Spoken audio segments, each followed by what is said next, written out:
യേശുവിൽ ഏറ്റവും അനുഗ്രഹീതരായ പ്രിയപ്പെട്ടവരെ, ഇന്ന് ശനിയാഴ്ച 2026 മെയ് മാസം 9-ാം തീയതിയാണ്. മെയ് മാസത്തെ ഈ കുടുംബ അനുഗ്രഹ യാത്രയിൽ ഇന്ന് നാം യേശുവിൻ്റെ സന്നിധിയിൽ നമ്മുടെ മക്കളെയും വീട്ടിലെ യുവജനങ്ങളെയും സമർപ്പിക്കുന്നു. ഒരു അമ്മയുടെ ഹൃദയത്തിൽ ഇന്നൊരു നിശബ്ദമായ ഭാരമുണ്ട്. ഒരു അപ്പൻ്റെ മനസ്സിൽ ഇന്ന് ഒരു ചോദ്യം അടങ്ങിയിരിക്കുന്നു. എൻ്റെ മകൻ മാറിപ്പോകുന്നുണ്ടോ? എൻ്റെ മകൾ വീട്ടിൽ സംസാരിക്കാതെ അകന്നു പോകുന്നുണ്ടോ? ഫോൺ കയ്യിൽ കൂടുതൽ നേരം ഇരിക്കുമ്പോൾ, പുസ്തകം അടഞ്ഞുകിടക്കുമ്പോൾ, പ്രാർത്ഥനയിൽ കണ്ണുകൾ താഴുമ്പോൾ ഒരു മാതാപിതാവിൻ്റെ ഉള്ളം വേദനിക്കും. അത് സ്വാഭാവികമാണ്. അടുക്കളയിൽ പാത്രങ്ങളുടെ ശബ്ദം കേൾക്കുമ്പോഴും, ഹാളിൽ കുട്ടി ഫോണുമായി ഒറ്റയ്ക്കിരിക്കുമ്പോഴും ആ വീടിൻ്റെ ഉള്ളിൽ ഒരു ചെറിയ മൗനം വലുതാകുന്നു. ചില വീടുകളിൽ പരീക്ഷാഭയമുണ്ട്. ചില വീടുകളിൽ തെറ്റായ കൂട്ടുകെട്ടിനെക്കുറിച്ചുള്ള ഭയമുണ്ട്. ചില വീടുകളിൽ മടി, വൈകി എഴുന്നേൽക്കൽ, പഠനത്തിൽ അലക്ഷ്യം, വീട്ടുകാരോടുള്ള അകലം, ഇവയെല്ലാം ഒന്നിച്ചു ചേർന്ന് മാതാപിതാക്കളെ ക്ഷീണിപ്പിക്കുന്നു. ചില അമ്മമാർ രാത്രിയിൽ എല്ലാവരും ഉറങ്ങിയതിനു ശേഷം മക്കളുടെ പേര് പറഞ്ഞ് കരഞ്ഞുകൊണ്ട് പ്രാർത്ഥിക്കുന്നു. ചില അപ്പന്മാർ പുറത്തു ശക്തരായി നിൽക്കും, പക്ഷേ ഉള്ളിൽ മക്കളുടെ ഭാവിയെക്കുറിച്ച് തകർന്നു പോകും. ഇന്ന് കർത്താവ് നിങ്ങളോട് കോപത്തോടെ സംസാരിക്കുന്നില്ല. അവൻ നിങ്ങളോട് മൃദുവായി പറയുന്നു, നിന്റെ മക്കളെ നീ ഒറ്റയ്ക്ക് ചുമക്കേണ്ട. ലൂക്കായുടെ സുവിശേഷം 2-ാം അധ്യായം 51 52 വാക്യങ്ങളിൽ നാം കേൾക്കുന്നു, ഈശോ മറിയത്തോടും യോസേഫിനോടും കൂടെ നസ്രത്തിലേക്ക് പോയി അവർക്ക് വിധേയനായി ജീവിച്ചു. അവൻ ജ്ഞാനത്തിലും പ്രായത്തിലും ദൈവത്തിൻ്റെയും മനുഷ്യരുടെയും കൃപയിലും വളർന്നു. ഇതൊരു വീടിൻ്റെ സുവിശേഷമാണ്. നസ്രത്തിലെ ചെറിയ വീട്ടിൽ മറിയം പ്രാർത്ഥിച്ചു. യോസേഫ് നിശബ്ദമായി അധ്വാനിച്ചു. ഈശോ അനുസരണയിൽ വളർന്നു. ആ വീട്ടിൽ വലിയ ശബ്ദങ്ങളല്ല ഉണ്ടായിരുന്നത്, ദൈവത്തിൻ്റെ സാന്നിധ്യമാണ് ഉണ്ടായിരുന്നത്. പ്രിയപ്പെട്ട അമ്മേ, പ്രിയപ്പെട്ട അപ്പ, നിങ്ങളുടെ വീടും ഒരു നസ്രത്താകാം. നിങ്ങളുടെ മക്കൾ ഇപ്പോൾ പൂർണ്ണരായ വിശുദ്ധന്മാരല്ലായിരിക്കാം. അവരിപ്പോൾ വളരുന്ന വഴിയിലാണ്. ഒരു കേരള വീട്ടുമുറ്റത്ത് നട്ട ഇളയ തെങ്ങിൻ തയ്യെ ചിന്തിച്ചു നോക്കൂ. ആ തൈക്ക് വെള്ളം വേണം, സൂര്യപ്രകാശം വേണം, ചുറ്റും ചെറിയ വേലി വേണം, കാറ്റിൽ മുറിഞ്ഞു പോകാതിരിക്കാൻ കരുതൽ വേണം. നാളെയോ മറ്റന്നാളോ കായ്ക്കാത്തതുകൊണ്ട് ആ തൈയെ വെട്ടിക്കളയില്ല. അതിനെ സഹനത്തോടെ നനയ്ക്കും. അതിൻ്റെ ചുറ്റും പുല്ല് പറിക്കും. അതിന് നേരെ വളരാൻ ചെറിയ താങ്ങ് കൊടുക്കും. അതുപോലെ തന്നെയാണ് നമ്മുടെ മക്കളും. അവർക്ക് ശാസനം മാത്രം മതിയല്ല, അവർക്ക് പ്രാർത്ഥന വേണം. അവർക്ക് സ്നേഹമുള്ള അതിരുകൾ വേണം. അവർക്ക് ക്ഷമയുള്ള സംഭാഷണം വേണം. അവർക്ക് ദൈവകൃപയുടെ വെളിച്ചം വേണം. ഇന്ന് യേശു നിങ്ങളുടെ വീട്ടിലെ ഓരോ കുട്ടിയെയും പേര് പറഞ്ഞു നോക്കുന്നു.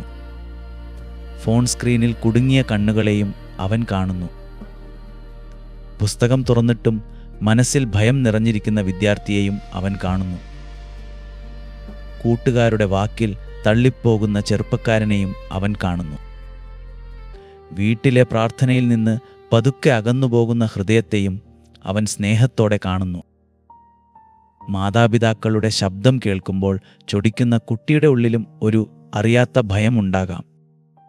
അവൻ പരാജയപ്പെടുമോ എന്ന ഭയം, അവൾക്ക് ആരും മനസ്സിലാക്കുന്നില്ല എന്ന വേദന, പഠിക്കാൻ ഇരിക്കുമ്പോൾ ശ്രദ്ധ പോകുന്ന ക്ഷീണം, മറ്റുള്ളവരുമായി താരതമ്യം ചെയ്യപ്പെടുമ്പോൾ ഉണ്ടാകുന്ന മുറിവ്.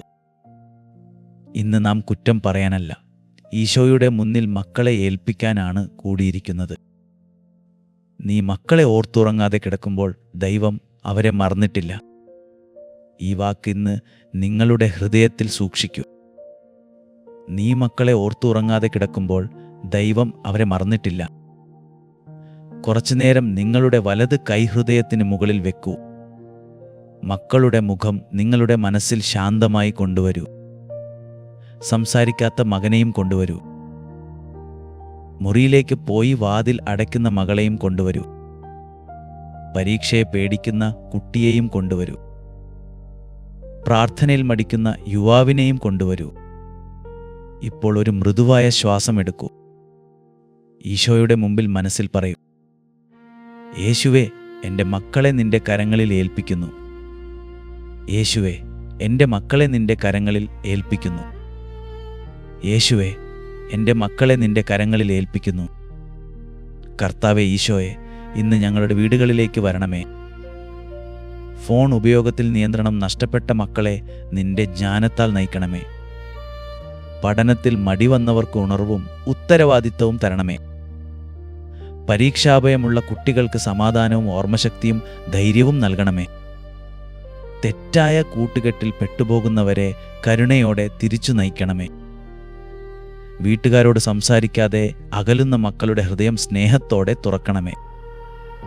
പ്രാർത്ഥനയിൽ നിന്ന് അകന്നുപോകുന്ന യുവജനങ്ങൾക്ക് വിശ്വാസത്തിൻ്റെ മധുരം വീണ്ടും അനുഭവിപ്പിക്കണമേ. കടബാധ്യത കൊണ്ട് വേദനിക്കുന്ന കുടുംബങ്ങളെയും ഓർക്കണമേ. വാടക സമ്മർദ്ദം കൊണ്ട് വിഷമിക്കുന്ന അപ്പന്മാരെയും ഓർക്കണമേ. മരുന്ന് ചെലവ്, പഠനച്ചെലവ്, ഫീസ്, വിദ്യാഭ്യാസ ലോൺ എന്നിവയുടെ ഭാരം വഹിക്കുന്ന അമ്മമാരെയും അപ്പന്മാരെയും ആശ്വസിപ്പിക്കണമേ. വിസ ഫയൽ കാത്തിരിക്കുന്ന മക്കളെയും ജോലി നിരസനം കേട്ട് തളർന്ന യുവാക്കളെയും വിദേശത്തേക്കുള്ള വഴിയിൽ കാത്തിരിക്കുന്ന കുടുംബങ്ങളെയും നയിക്കണമേ. കുടുംബത്തിലെ മൗനം, കടുത്ത വാക്കുകൾ, പഴയ മുറിവുകൾ, തെറ്റിദ്ധാരണകൾ ഇവയെല്ലാം നിന്റെ കുരിശിൻ്റെ കീഴിൽ ഞങ്ങൾ സമർപ്പിക്കുന്നു. പരിശുദ്ധ അമ്മേ, നസ്രത്തിലെ അമ്മേ, ഞങ്ങളുടെ വീടുകളെ മൂടി പ്രാർത്ഥിക്കണമേ. നിങ്ങൾ ഈശോയെ കയ്യിലെടുത്തതുപോലെ ഞങ്ങളുടെ മക്കളെയും നിങ്ങളുടെ മാതൃഹൃദയത്തിൽ കരുതണമേ. മക്കൾ വീട്ടിൽ സംസാരിക്കാതെ ഇരിക്കുമ്പോൾ ഞങ്ങൾക്ക് നിലവിളിക്കാതെ കേൾക്കാനുള്ള കൃപ തരണമേ. മക്കൾ തെറ്റ് ചെയ്യുമ്പോൾ അവരെ തകർക്കാതെ തിരുത്താനുള്ള ജ്ഞാനം തരണമേ. മക്കൾ പഠനത്തിൽ പിന്നോട്ടു പോകുമ്പോൾ താരതമ്യം ചെയ്യാതെ സഹായിക്കാനുള്ള ക്ഷമ തരണമേ. മക്കൾ പ്രാർത്ഥന ഒഴിവാക്കുമ്പോൾ കോപത്തോടെ അല്ല, മാതൃകയോടെ വിളിക്കാനുള്ള വിശ്വാസം തരണമേ. ഇന്ന് ഒരു അമ്മയുടെ ചെറിയ സാക്ഷ്യം പോലെ ഒരു അനുഭവം ഓർക്കാം. കേരളത്തിലെ ഒരു വീട്ടിൽ ഒരു അമ്മ തൻ്റെ മകനെക്കുറിച്ച് വളരെയധികം വിഷമിച്ചു. +2 പരീക്ഷ അടുത്തിരുന്നു. പക്ഷേ മകൻ പുസ്തകത്തേക്കാൾ കൂടുതൽ ഫോൺ നോക്കുകയായിരുന്നു. വീട്ടിലെ ജപമാലയ്ക്ക് വരാതെ മുറിയിൽ തന്നെ ഇരിക്കും. അടുക്കളയിൽ ചായ തിളക്കുന്ന ശബ്ദം കേൾക്കുമ്പോഴും അമ്മയുടെ ഉള്ളിൽ കരച്ചിൽ മാത്രമായിരുന്നു. ഒരു ദിവസം അവൾ മകനെ ശക്തമായി ശാസിക്കാൻ പോകുകയായിരുന്നു. പക്ഷേ ആ വൈകുന്നേരം അവൾ നിശബ്ദമായി പ്രാർത്ഥനാമുറിയിൽ പോയി. ഒരു ചെറിയ കടലാസിൽ മകൻ്റെ പേരെഴുതി. ബൈബിളിൻ്റെ അടുത്ത് ആ പേര് വെച്ചു. ഈശോയുടെയും പരിശുദ്ധ അമ്മയുടെയും മുമ്പിൽ ഒരു മെഴുകുതിരി കത്തിച്ചു. അവൾ പറഞ്ഞു, കർത്താവേ, ഞാൻ ഇന്ന് അലറാതെ സംസാരിക്കാൻ കൃപ തരണമേ. അന്ന് രാത്രി മകൻ ഭക്ഷണം കഴിക്കാൻ വന്നപ്പോൾ അവൾ ചോദിച്ചത് ഒരു വാക്ക് മാത്രമായിരുന്നു. മോനെ, നിനക്കെന്താണ് കൂടുതലായി പേടിയാകുന്നത്? ആ കുട്ടിയുടെ കണ്ണിൽ വെള്ളം നിറഞ്ഞു. അവൻ പറഞ്ഞു, അമ്മേ, എനിക്ക് പഠിക്കാനാവുന്നില്ല എന്ന പേടിയാണ്. ആ വീട്ടിൽ ആ രാത്രി വലിയ അത്ഭുതമുണ്ടായില്ല. പക്ഷേ ഒരു വാതിൽ തുറന്നു. സംസാരത്തിൻ്റെ വാതിൽ, പ്രാർത്ഥനയുടെ വാതിൽ. അമ്മയുടെ കോപം സ്നേഹമായി മാറിയപ്പോൾ മകൻ്റെ ഭയം പതുക്കെ പുറത്തു വന്നു. ഇതാണ് ദൈവകൃപയുടെ ജോലി. കൃപ ചിലപ്പോൾ ഒരു ദിവസം കൊണ്ട് എല്ലാം മാറ്റുന്ന ശബ്ദമല്ല. കൃപ പലപ്പോഴും ഒരു വീട്ടിലെ ശബ്ദം മൃദുവാക്കുന്ന പരിശുദ്ധ സ്പർശമാണ്. ഇന്ന് നിങ്ങളുടെ വീട്ടിലും അത് സംഭവിക്കട്ടെ. മക്കളുടെ ഫോൺ ഉപയോഗം കുറയണമെന്ന് മാത്രം അല്ല നാം പ്രാർത്ഥിക്കുന്നത്. അവരുടെ മനസ്സ് സ്വതന്ത്രമാകണമെന്നു നാം പ്രാർത്ഥിക്കുന്നു. അവർ പഠനത്തിൽ മുന്നേറണമെന്ന് മാത്രമല്ല, അവർ ജ്ഞാനത്തിലും കൃപയിലും വളരണമെന്നു നാം പ്രാർത്ഥിക്കുന്നു. അവർ അമ്മയെയും അപ്പനെയും കേൾക്കണമെന്ന് മാത്രമല്ല, അവർ ദൈവത്തിൻ്റെ ശബ്ദം തിരിച്ചറിയണമെന്നു നാം പ്രാർത്ഥിക്കുന്നു. മാതാപിതാക്കളെ എല്ലാ ദിവസവും നീണ്ട പ്രസംഗം വേണ്ട.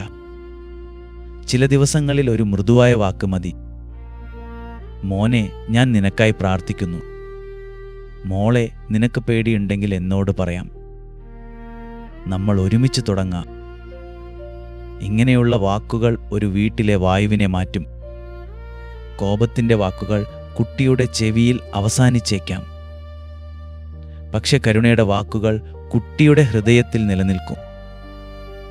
ഇന്ന് നിങ്ങളുടെ പ്രായോഗിക വിശ്വാസ പ്രവൃത്തി ഇതാണ്. നിങ്ങളുടെ മക്കളുടെ പേരോ വീട്ടിലെ യുവജനങ്ങളുടെ പേരോ ഒരു ചെറിയ കടലാസിൽ എഴുതുക. ആ കടലാസ് ബൈബിളിൻ്റെ അടുത്തോ വീട്ടിലെ പ്രാർത്ഥനാമൂലയിലോ വയ്ക്കുക. ഒരു സ്വർഗസ്ഥനായ പിതാവേയും ഒരു നന്മ നിറഞ്ഞ മറിയമേയും ചൊല്ലുക. അത് അവരുടെ സംരക്ഷണത്തിനും ജ്ഞാനത്തിനും പഠനത്തിനും നല്ല സൗഹൃദങ്ങൾക്കും പ്രാർത്ഥനയിലേക്കുള്ള മടങ്ങിവരവിനുമായി സമർപ്പിക്കുക. ഇത് മാന്ത്രികമല്ല, ഇത് വിശ്വാസമുള്ള ഒരു സമർപ്പണമാണ്. നിങ്ങൾക്ക് കഴിയുമെങ്കിൽ ഇന്ന് വീട്ടിൽ ഒരു കുട്ടിയോടോ യുവജനത്തോടോ കുറ്റപ്പെടുത്താതെ ഒരു നല്ല വാക്ക് പറയുക. ഇപ്പോൾ നമുക്ക് വീണ്ടും ഹൃദയത്തിൽ പറയാം: യേശുവെ, ഞങ്ങളുടെ വീടിനെ നസ്രത്ത് പോലെ അനുഗ്രഹിക്കണമേ. യേശുവെ, ഞങ്ങളുടെ വീടിനെ നസ്രത്ത് പോലെ അനുഗ്രഹിക്കണമേ. യേശുവെ, ഞങ്ങളുടെ വീടിനെ നസ്രത്ത് പോലെ അനുഗ്രഹിക്കണമേ. പരിശുദ്ധാത്മാവേ, മക്കളുടെ മനസ്സിൽ നല്ല ചിന്തകൾ ഉണർത്തണമേ. പഠിക്കാൻ ഇരിക്കുമ്പോൾ ശ്രദ്ധ നൽകണമേ. ഒറ്റയ്ക്ക് തോന്നുമ്പോൾ നല്ലവരിലേക്ക് കൊണ്ടുപോകണമേ. പ്രലോഭനങ്ങൾ വരുമ്പോൾ ഉള്ളിലൊരു വിശുദ്ധമായ മുന്നറിയിപ്പ് നൽകണമേ.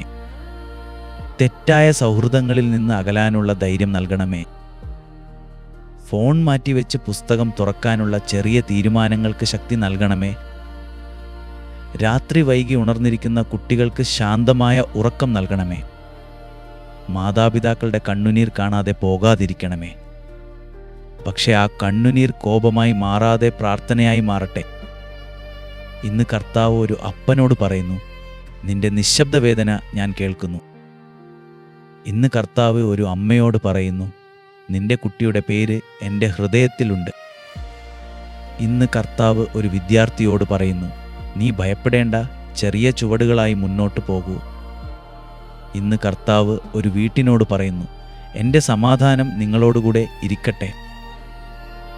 ഈ പ്രാർത്ഥനയിൽ നിങ്ങളുടെ മക്കളുടെ പേരുകൾ എഴുതണമെങ്കിൽ കമൻറ്റിൽ അവരുടെ പേര് മാത്രം എഴുതാം.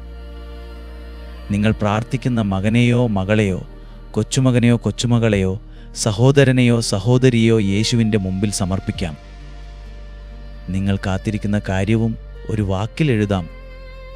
പഠനം, ജോലി, പ്രാർത്ഥന, സൗഹൃദം, സമാധാനം, തിരിച്ചുവരവ് എന്നിങ്ങനെ എഴുതാം. നമുക്ക് പരസ്പരം വിധിക്കാതെ പ്രാർത്ഥിക്കാം. ആമേൻ എന്ന് എഴുതുന്ന ഓരോരുത്തർക്കും വേണ്ടി ഈ കുടുംബ അനുഗ്രഹയാത്രയിൽ ഞാൻ പ്രാർത്ഥിക്കുന്നു. ഈ പ്രാർത്ഥന ഒരു കുടുംബത്തിലേക്കെങ്കിലും പങ്കുവെക്കൂ. നിങ്ങളുടെ ഫോൺ ഇന്ന് ഒരു ചെറിയ പ്രസംഗപീഠമാകട്ടെ. ഒരു പങ്കുവെച്ച പ്രാർത്ഥന മിണ്ടാതെ കരയുന്ന ഒരു അമ്മയുടെ ഹൃദയത്തിൽ പ്രത്യാശ കൊളുത്താം. ഒരു വീട്ടിൽ വഴക്ക് തുടങ്ങുന്ന സമയത്ത് ഈ വാക്കുകൾ സമാധാനം കൊണ്ടുവരാം. ഒരു വിദ്യാർത്ഥി പരീക്ഷാഭയത്തിൽ ഇരിക്കുമ്പോൾ ഈ പ്രാർത്ഥന അവന് ധൈര്യം നൽകാം. ഒരു അപ്പൻ മക്കളെക്കുറിച്ച് മിണ്ടാതെ വേദനിക്കുമ്പോൾ ഈ പ്രാർത്ഥന അവന് ആശ്വാസമാകാം. പ്രിയപ്പെട്ടവരെ, ഇന്ന് നിങ്ങളുടെ വീട് മറിയത്തിൻ്റെ മൃദുവായ സാന്നിധ്യത്താൽ മൂടപ്പെടട്ടെ. നിങ്ങളുടെ മക്കൾ ഈശോയെപ്പോലെ ജ്ഞാനത്തിലും പ്രായത്തിലും ദൈവകൃപയിലും മനുഷ്യരുടെ സ്നേഹത്തിലും വളരട്ടെ. നിങ്ങളുടെ വീട്ടിലെ മൗനം സംഭാഷണമായി മാറട്ടെ. കടുത്ത വാക്കുകൾ അനുഗ്രഹവാക്കുകളായി മാറട്ടെ. ഭയം ധൈര്യമായി മാറട്ടെ. അകലം സ്നേഹമായി മാറട്ടെ.